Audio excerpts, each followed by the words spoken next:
Hello, amateur professionals. Remember 2 weeks ago when I said I'd be doing 2 videos per week? Unless I was really busy? It's been one of those weeks.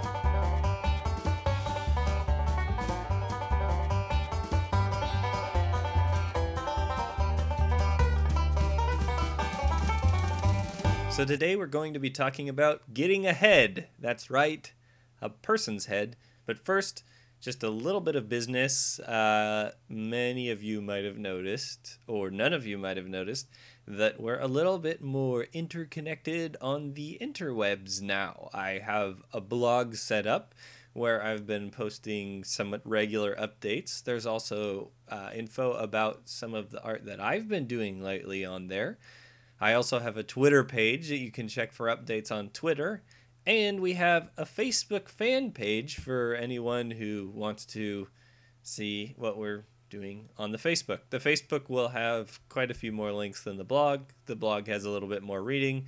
And the Twitter is just for generally lazy people who can only read 160 characters or less. And soon to be coming, a giant blimp that buzzes the house of non-subscribers. Also, the title, you might have noticed, slightly more obvious. It says how to draw heads.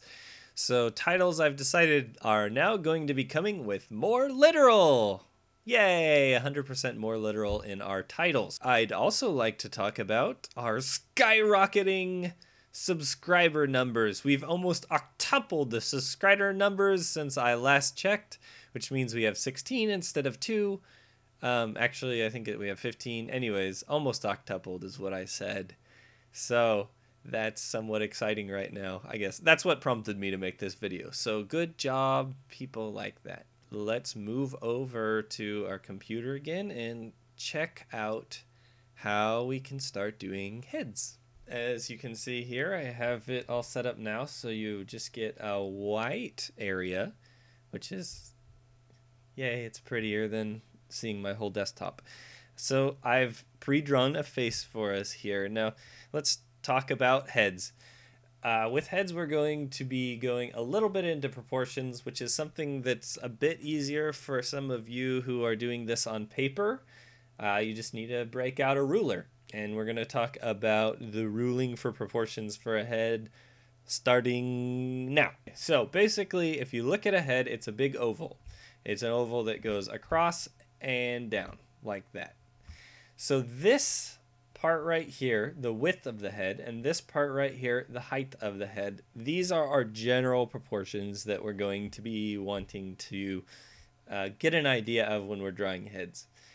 And this is strictly for human heads, and we'll go into making things a little bit more cartoony later in the video. Just as a general rule, this up here is 1, and this is 1.2.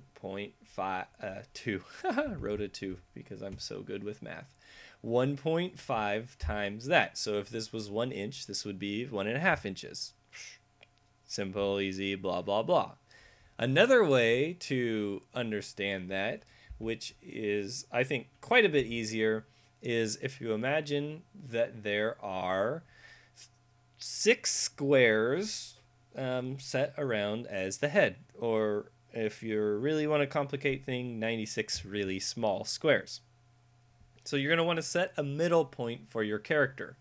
I usually set my middle point somewhere in right here at the eyes. For a real person, I think it's a little bit further down at the ears down here for like actual people. And it always changes from person to person. So I want my character to look that way. So their nature, I do whatever I want, whatever. Speaking of ears as the center, ears are a really great way of making your character look like they can hear, or they're slightly less aerodynamic. So ears are quite easy, I guess you could say.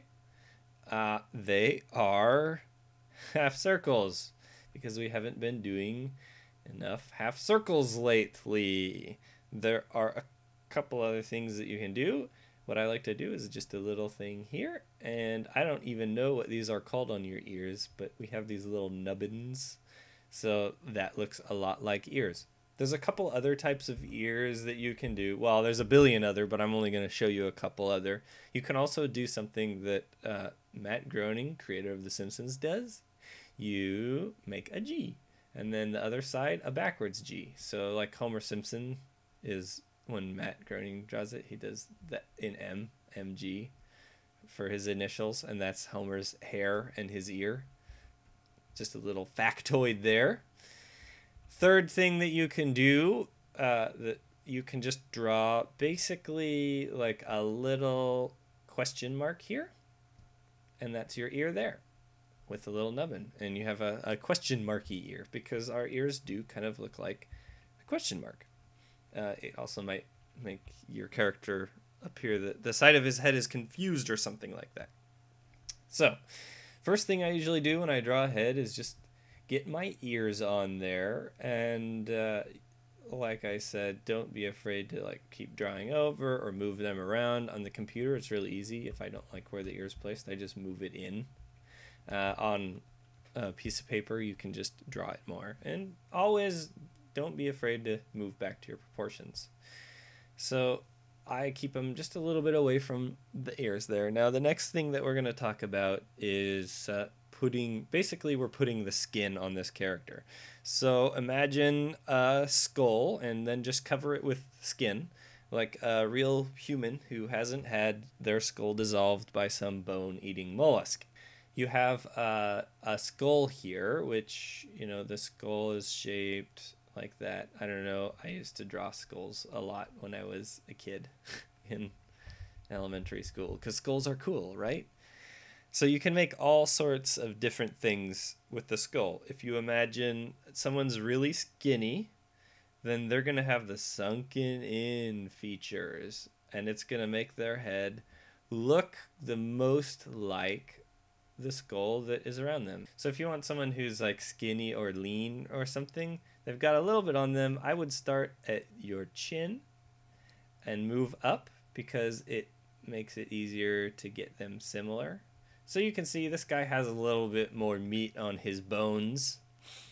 And then of course, if you want someone who's fat, it's pretty easy, just make it look like his face is filled with octopuses or something.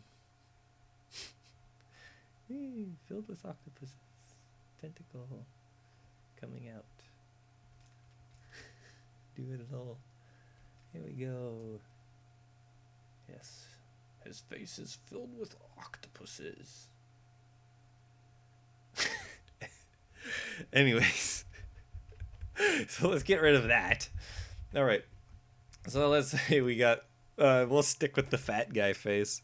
So the top is almost always the same no matter what their weight. There's a little trick you can do for fat people, and I'll show you that in a sec.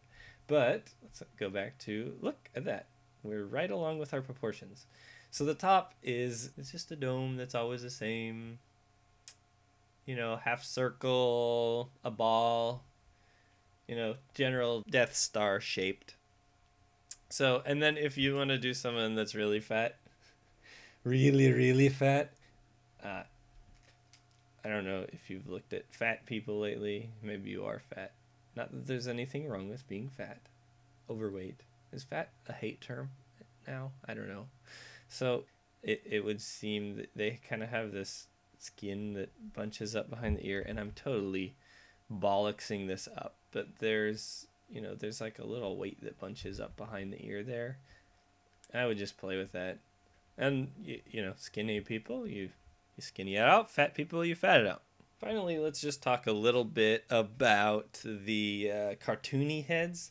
Now, I know I said proportions, and this guy is a little bit wider because that's okay with cartoony heads.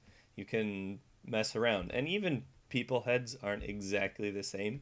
But, I don't know if any of you have seen the show Hey Arnold, which, Hey Arnold is the football head. So he's got, or Stewie, I guess. Stewie's the new football head, and which that looks like a, I don't know, pillow head. feel free to play, as always, feel free to play with all different types of heads. You know, like a guy with giant ear. He looks like the BFG, which is not big freaking gun. To all you gamers out there, the BFG was originally the big friendly giant. I don't know why I'm getting so angry about that. Anyways, big friendly giant. So feel free and, you know, do a little chinnies. You can do chins. Maybe someday I'll talk about chins. Chins are fun. Add little chins with little dots, you know. Chin. That's pretty much it with heads. If you have any questions, always feel free to send me questions. Throw them up on the video. And thank you for watching. See you later, animators.